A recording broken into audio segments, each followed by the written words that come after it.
وضو کے لیے پانی کو دیکھتے تھے، ہوش میں روتے تھے، پشو تک گیا 2 سال کوئی تبدیلی نہیں آئی۔ استاد کی خدمت میں گئے، حضور سر سے آ رہا ہوں، کوئی اپنے اندر تبدیلی نہیں دیکھ رہا، کوئی نفس وہیں کا وہیں کھڑا ہوا ہے۔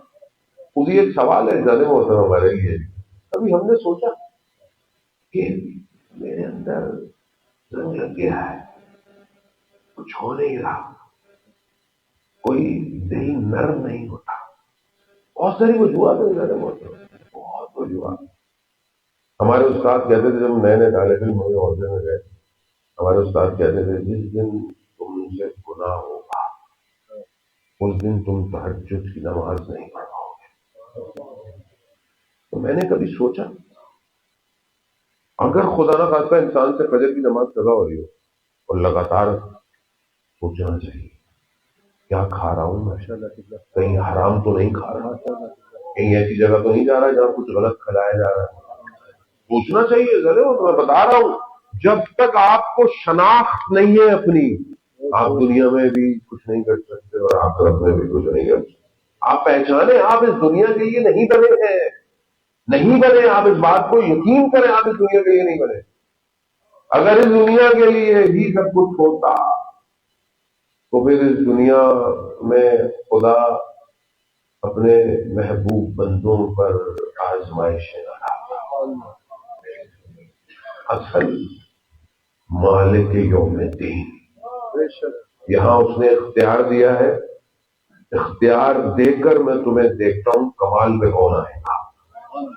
وہاں اختیار نہیں ہے، وہاں تو وہ مالک ہے نا، وہاں تو آپ کی آنکھ، زبان آپ کی زبان، آپ کے اعضاء خود گواہی دیں گے اس نے یہ کروایا۔ مالک وہ ہے، اس نے یہ تھوڑی دیر کے لیے ہمیں اختیاری دی ہوئی ہے ملکیت، چلو تمہیں تھوڑی دیر کے لیے جانے والا ہوں۔ انسان بہرحال اپنے آپ کو دیکھے کہ اس عالم کے اندر ہے، یہ بہت ضروری ہے کہ انسان اس بات کو پہچانے کہ انسان شناخت نہیں ہے اس کی، تھوڑی دیر کے لیے انسان جو ہے اب وہ 2 سال استاد کی خدمت میں گئے تو میں اپنے اندر اس چیز کو محسوس نہیں کر رہا کہ میں کچھ کر پا رہا ہوں۔ انہوں نے کہا کہ کچھ طالب علم آپ کے شہر جس جگہ کے ہیں وہاں کے بھی آتے ہیں، ان کے اور آپ کے گھر والوں کے درمیان میں اختلاف پایا جاتا ہے، اس اختلاف کی وجہ سے آپ اندر سے صحیح نہیں ہو پا رہے۔ تو کہا استاد کیا کروں؟ کہا جب درس میں آیا کرو تو ان کی جھوٹیاں سیدھی کر دیا کرو۔ 2 سال گریے سے کچھ نہ ہوا، چند دن جھوٹیاں سیدھی کر دیا، اس کمال پہ پہنچ گئے کہ تھوڑے دنوں بعد نفس باہر نکلا۔ جواد ملکی تبریزی وہ شخصیت جس کے بارے میں امام خمینی رضوان اللہ تعالیٰ فرماتے ہیں کہ مجھے اپنی زندگی کے آخری لمحوں تک یہ کمی ہے کہ میں نے ان کے دروس میں کم شرکت کی۔ امام خمینی جیسی شخصیت، آپ سوچیں کہ کس کمال پر ہوں گے وہ شخص، کس کمال پر۔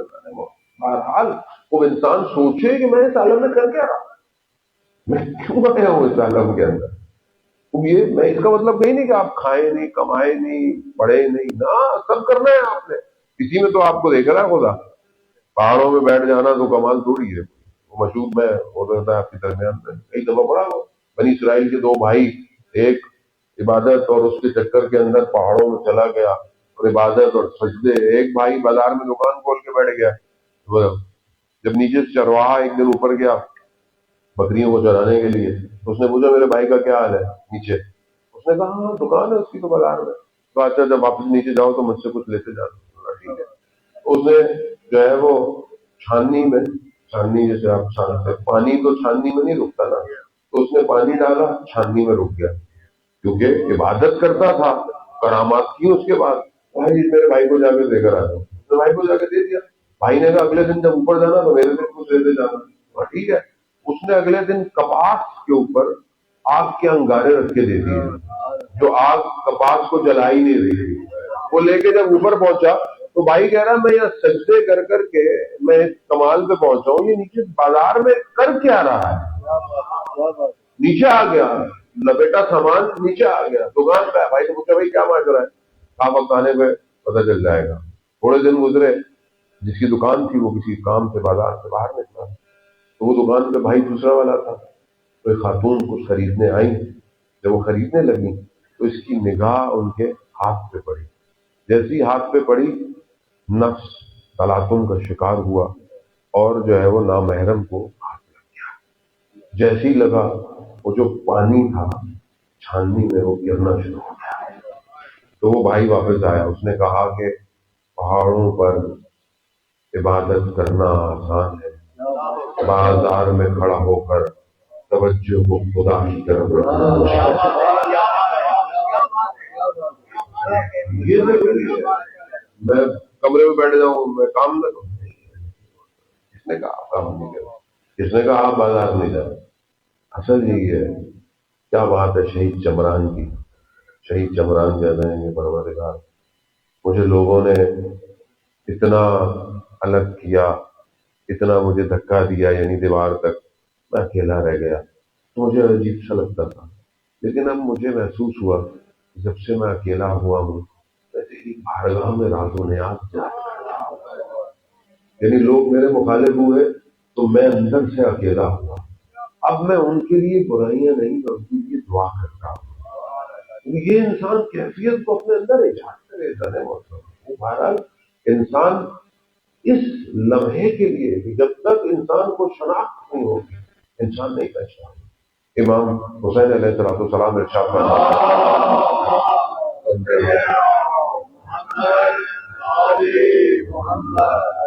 امام ارشاد فرماتے ہیں کہ خدا کی معرفت کے لیے خدا کی پہچان، خدا کی شناخت ضروری ہے، اور اس شناخت کے لیے انسان کو اپنی بھی معرفت کی ضرورت ہے. تو راوی نے پوچھا مولا پھر یہ معرفت کیسے حاصل کی ہے ممکن انسان خدا کی معرفت تک پہنچے؟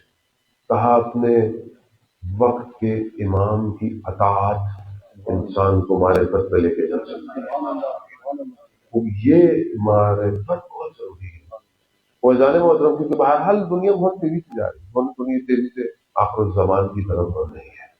ہم چاہیں نہ چاہیں، ہم روکنا چاہیں، ہمارے اختیار میں نہیں ہے. بہت تیزی سے جا رہے ہیں. اصل چیز جو مہم ہے آج کے دور کے اندر وہ ایمان کی حفاظت ہے. اور آج ایمان کے خریدار بہت لوگ بیٹھے ہوئے. آج ایمان بہت سستا بک رہا ہے، بہت سستا چوری ہو رہا ہے. آج آپ کو کہیں جانے کی ضرورت نہیں ہوتی. روایات میں آپ سنتے ہیں کہ ایک زمانہ آئے گا کہ صبح انسان با ایمان گھر سے نکلے گا، جب پلٹے گا تو ایمان. زمانہ اس سے بھی تیز ہو گیا ہے. یہاں ابھی آپ نے نماز پڑھی، نماز کی تھوڑی دیر تک آپ اپنی نماز نہیں بچا سکتے.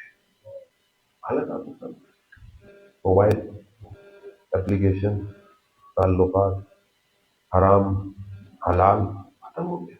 انسان کو پتہ نہیں کہ حرام کر رہا ہے حلال. بہت باریک دور ہے جانے بہت. اندر سے میرے پاس ایکسکیوز بہت ہے. فوجی ہاتھ جسے ہم کہتے ہیں نا، میں نہیں یہ تو یوں ہے، یہ تو یوں ہے. انسان ہے بہرحال اپنے نفس کی خواہشات کے لیے اپنے آپ کو راضی کر لیتا ہے. کیسا ہے ایمان کھینچے جا رہا ہے، کھینچے جا رہا ہے. انسان ضعیف سے ضعیف ہوتا جا رہا ہے. نقصان کیا ہے؟ خدا تو رحمان ہے، خدا رحمان ہے. خدا کا مسئلہ نہیں ہے، مسئلہ اپنے وقت کے امام کی اطاعت کا ہے. آواز آئے اور ہم کسی اور کام میں ملوث ہیں، کیا کریں گے؟ کیا کریں؟ مجھے بتانا آپشن بار بار تھوڑی ملے گا. آپشن ایسی تھا نا، امام نکلے مدینہ سے، مکہ آئے، مکہ سے نکلے اور راستوں سے ہوتے ہوئے کربلا تک آئے. امام نے جن کو خط لکھے، امام نے جن کو دعوت دی، آپ کے سامنے کتنے لوگ آئے، کتنے لوگوں نے انتخاب کیا؟ کیا دوبارہ کارواں آیا؟ دورانہ وہ جو شخص تھا جو کہ امام کو کہا کہ میں بصرہ چلتے ہیں، وہاں سے 1000 تلوار والے آ جائیں گے. امام نے کہا کہ نہیں، ہم نہیں جا سکتے. ہم کہا مولا مجھے اجازت دیں، بس میں پھر اپنے گھر والوں کا نان نقطہ کر کے آ جاؤں. امام نے کہا خیال رکھنا کہیں دیر نہ ہوتے. چلا گیا. نہیں کیسے بہت ضروری ہے جانے میں. گھر گیا, زوجہ نے پوچھا کہاں گیا, کہا وہ امام. کیوں آئے؟ کہا تم لوگوں کو. اس نے نوچ ڈالا. کہا آرے رسول دشت میں تم ہمارے لیے آئے ہو؟ کہا اچھا رات گزارنے تو صبح چلا جاؤ. پھر صبح نہ جا سکا, بسرا میں پہلے جاتا ہے. رہ گیا. اب چانس کیا دوبارہ آئے گا کیا؟ گئی زندگی, زندگی گئی, آخرت گئی, گئی آخرت. امام نے ایک تو کہا تھا نا, یا تو میری آواز سنو تو لبیک کہنا, یا اتنی دور چلے جاؤ کہ میری آواز نہ آئے.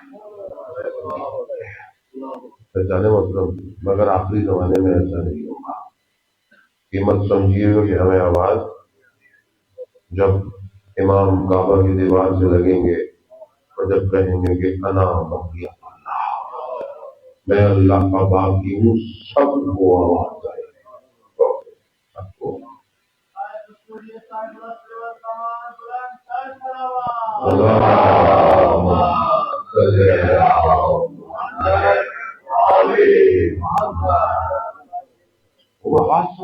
اب اگر میں تیار ہوا, تیار ہونا انسان, مطلب آپ انتظار کر رہے ہو, تمہیں مجلس ہونی ہے, آپ انتظار کر رہے ہیں, 7 بجے سے کر رہے ہیں, 8 بجے سے کر رہے ہیں, آپ اس پیچھے آپ کا گھر آس پاس ہو, آپ نے بولا چلو مائک پہ اذان آئے گی تو ہم امام بارگاہ پہنچ جائیں گے, یا کہیں لائیو آئے گا تو پہنچ جائیں گے, لیکن انتظار تھا. جہاں آپ نے سنا آپ نے بولا چلو بھائی اب فوراً چلتے ہیں. توجہ تھی, اور اگر توجہ نہیں ہو نہیں آئیں گے. جس کی توجہ ہے کہ وہ غیبت کے پردے میں ہمارا انتظار کر رہا ہے, یعنی ہمارا انتظار کر رہا ہے, تو پھر وہ شخص اپنے آپ کو تیار کرتا ہے. وہ یہ نہیں سوچتا کہ ظہور ہوگا, وہ یہ سمجھتا ہے کہ میں ظہور میں خود پہلے چلا جاؤں. فرق ہے نا, جو پہلے سنتے آئے کہ جی انتظار ہوگا, امام آئیں گے تو ہم ٹھیک ہوں گے, یہ آئیڈیالوجی پرانی تھی. اصل یہ ہے کہ میں اپنے آپ کو ظہور میں داخل کروں, میں اپنے آپ کو اس قابل کروں کہ میرا امام میرا انتخاب, میں کہوں کہ وہ میرا امام ہے. یہ بھی کمال ہے اللہ, لیکن امام یہ فرمائے کہ یہ میرا ماننے والا ہے, یہ کیسے تو تاریخ ایسے لوگوں سے بھری پڑی ہے. اپنا انتظار نہیں کیا انہوں نے یہ نہیں سوچا کہ ہم نقصان ہو رہا ہے, کوئی نقصان نہیں ہو رہا ہے. کس کا نقصان ہو رہا ہے؟ من ماتا ہوں پہ آل محمد ماتا, محبت میں جو ویزی مارا جائے وہ تو وہی, اور جو اصل اپنے آپ کو تیار کرے, اس تیاری پر لے کے جائے اور اپنے آپ کو اس مقام پر لے کے جائے کہ شہادت خود اس کا انتخاب کر لے. دیکھیے موت تو آنی ہے نا, موت تو آئے گی, بیمار ہو جائے, کسی حادثہ ہو جائے, کسی کو تو بیماری لگتے خدا نہ خاصہ, موت تو ہے, حق ہے, موت برحق ہے, اس کو کوئی نہیں ٹال سکتا. مولا متقیان نہج البلاغہ میں خطبہ متقین کے اندر فرماتے ہیں, مومن متقین کی صفات میں سے ہے, اگر اس کو یہ عقیدہ اس کا نہ ہوتا کہ اللہ نے موت ایک دن لکھی, اگر اس کا عقیدہ یا ایمان نہ ہوتا تو ایک لمحے کے لیے اس کی روح اس کے بدن میں نہ رہتی. یہ حالت, وہ کہتا ہے میں نے جانا ہے, دنیا تو ویسے ہی زندان ہے, وہ کہتا ہے, لیکن جو اصل انتظار کر رہا ہو اپنے آپ کو اس قابل ہو کہ وہ ایسا کہ بس وہ پرواز کر جائے, اس کے لیے شہادت اس کا انتخاب کرتی ہے, شہادت اسے چنتی ہے. یعنی وہ پھر کتنے ہی بدل جائے. ہمارے سامنے ہوتا ہے نا جی نقصان ہوگا, جیسے آپ نے کہا اس سال محرم سے پہلے 12 دن کی جو جنگ تھی ایران کی, اس کے اندر بڑے بڑے لوگ پہلی صبح میں چلے گئے, سارے بڑے جتنے بھی تھے ان کے. اب انسان دیکھے تو بولے کتنا نقصان ہو گیا, لیکن وہ تو کتنے سالوں سے انتظار کر رہے تھے کہ کب ایسا موقع ملے کہ ہم بھی پرواز کریں, اور یہ یاد رکھیں کہ کبھی بھی اللہ کی راہ میں مرنے سے نعزتیں رکتی نہیں ہیں. اللہ خود ریپلیس کرتا ہے. اللہ اپنے نظام کو خود چلا رہا ہے. اور جن کا صاحب زندہ ہو ان کو یہ خوف نہیں ہوتا یہ گر جائے گا تو نہیں، اس نے پہلے سے رکھا ہوتا ہے. اب کس کو رکھنا ہے، کس کو کرنا ہے. یہ تو ون ون گیم ہے. یہاں کوئی نقصان نہیں ہے. یہاں زندہ رہ کر امام کے ساتھ چلو تو بھی کامیابی ہے، اور اگر مر جاؤ تو بھی. تو اب انسان آپ نے کیا کرے چھوٹی سی زندگی کے لیے اتنا انسان اپنے نفس خواہشات کیا سودا کرے.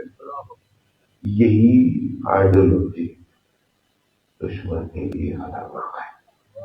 اسی لیے وہ آوازوں کو خاموش کرتا ہے، اسی لیے وہ لوگوں کو مارتا ہے. دشمن کے آخری اربا کیا مار تھک گئے، سب کام کر لیا، سارے کام کر لیے، سب کچھ کر لیا، نہیں مانتا نہیں مانتا. تو آخر میں اس کے بعد آپشن کوئی نہیں رہتا. وہ کیا کہتا ہے؟ مگر وہ اس کا ہے کہ وہ مار دو. اور یہاں جو مرتا ہے وہ حیات ابدی میں چلا جاتا ہے. جب تک بدن میں رہتا ہے تو محدود رہتا ہے. جیسے ہی روح پرواز کرتی ہے تو حاکمیت چھا جاتی ہے، اور ایسی حاکمیت ہو جاتی ہے کہ اس کے نام سے انسٹاگرام بھی ڈرتا ہے.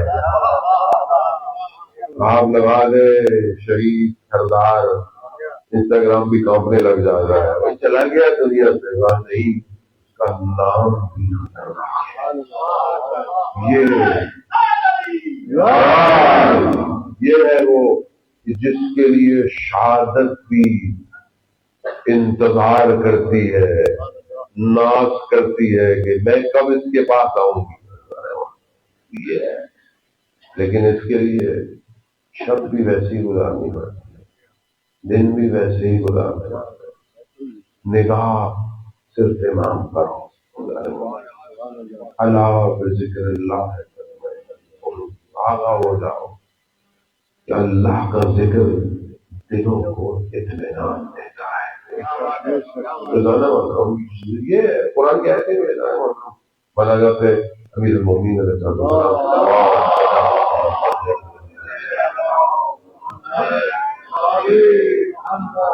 امیر کا پہلا فراز جو ہے وہ قرآن کی آیت کے ساتھ منسلک ہے. اللہم انی اسألک یوم لا ینفع، پروردگار میں تیری بارگاہ میں سوال کرتا ہوں اس دن کا جس دن کوئی بھی چیز فائدہ نہیں دے گی. سوال دیکھے نا، اور سوال کرنے والا دیکھے کون کس کی بارگاہ میں کیا سوال کر رہا ہے. وہ کہ جو خود ایمان ہے کل کا کل، وہ جو خود حق ہے، وہ جو خود قرآن ہے، وہ کہ جو اصل دین بھی وہی ہے، یعقوب الدین بھی وہی ہے. یعنی ساری چیزیں وہ ہے، وہ خدا کی بارگاہ میں کہہ رہا ہے اللہم انی اسألک. پروردگار میں تجھ سے سوال اس دن جس دن کوئی چیز فائدہ نہیں دے گی سوائے اس کے جو دل مطمئن لے کر آئے گا. دل مطمئن لے کر رکھ ایسا دل کہ جو اس کی بارگاہ میں لے کے جائے. یہ والا دل نہیں ہے. بہرحال یہ دل بھی امپورٹنٹ ہے، دل کو بھی خراب نہیں ہونا چاہیے. لیکن اصل جو قلب ہے وہ کوئی اور ہے. وہ سافٹ ویئر ہے، وہ ہارڈ ویئر نہیں ہے. وہ آپ کا باطن ہے. وہ قلب پاک، وہ قلب اطمینان، وہ قلب جو ہے وہ کسی دنیا کی سیٹی اسکین MRI میں نہیں آتا. اس قلب میں کیا مسائل ہے. قرآن جو کہتا ہے نا قلوب مریض، یہ دل مریض ہے. یہ دل مریض دنیا کا ڈاکٹر نہیں بتائے گا، یہ وہی بتائے گا جو اللہ کا بندہ ہوگا. اسے پتا چلتا ہے کہ دل کے مرض کیا ہے. آج معاشرے کے اندر دل مریض ہے. آج آپ ڈاکٹر کے پاس جاتے ہیں، مہاراج ڈاکٹر صاحب بھی بیٹھے ہوئے، ڈاکٹر صاحب نے بھی دوائی دینی تو ہے، وہ تو منع نہیں کریں گے، لیکن اصل میں اصل انداز اندر سے مریض ہے. یہ اینگزائٹی، یہ ڈپریشن، یہ مشکلات، یہ بیسکلی اس قلب کے ہیں، کیونکہ آپ اس قلب کو خوراک نہیں دے رہے. آپ دنیا کی چیزیں اس میں ڈھیلے جا رہے ہو. اگر آپ کہہ رہے ہو میں ٹینشن میں ہوں، میں اسٹریس میں ہوں، مثلا مجھے اطمینان نہیں ہے، مجھے نیند نہیں آ رہی ہے. وہ آپ کو کس نے بولا کہ آپ دنیا کی ہر چیز سنو دیکھو بولو؟ کس نے کہا؟ اور اپنے قلب کو دیکھو. آپ نفرتیں، حسد، کینہ، بغض، منافقت سب ہے. یہ باہر آپ اچھے کپڑے پہنے ہوئے، خوشبو لگائی ہوئی آپ نے، برانڈیڈ کپڑے پہنے ہوئے، اندر سے انسان کتنا خوش ہوتا ہے.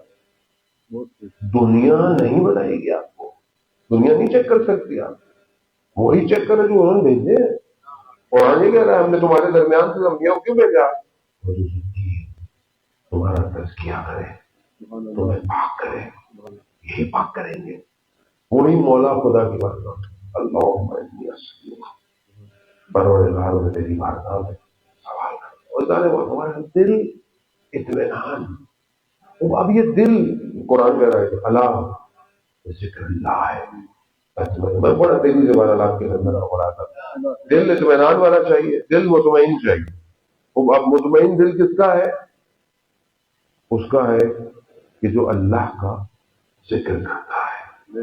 یعنی قرآن اللہ جو لگا رہا ہے وہ اثر کا ہے، یعنی کوئی اور آپشن صرف یہی. کیا؟ اللہ کا ذکر. اللہ بذکر اللہ، صرف اللہ کا ذکر دل کو اطمینان دیتا ہے. اور وہاں کامیاب کون ہے؟ جو دل مطمئن لے کر جائے گا. تو میں کیسے لے کے جاؤں گا؟ ذکر اللہ. اللہ کا ذکر کیا ہے؟ امام جعفر صادق علیہ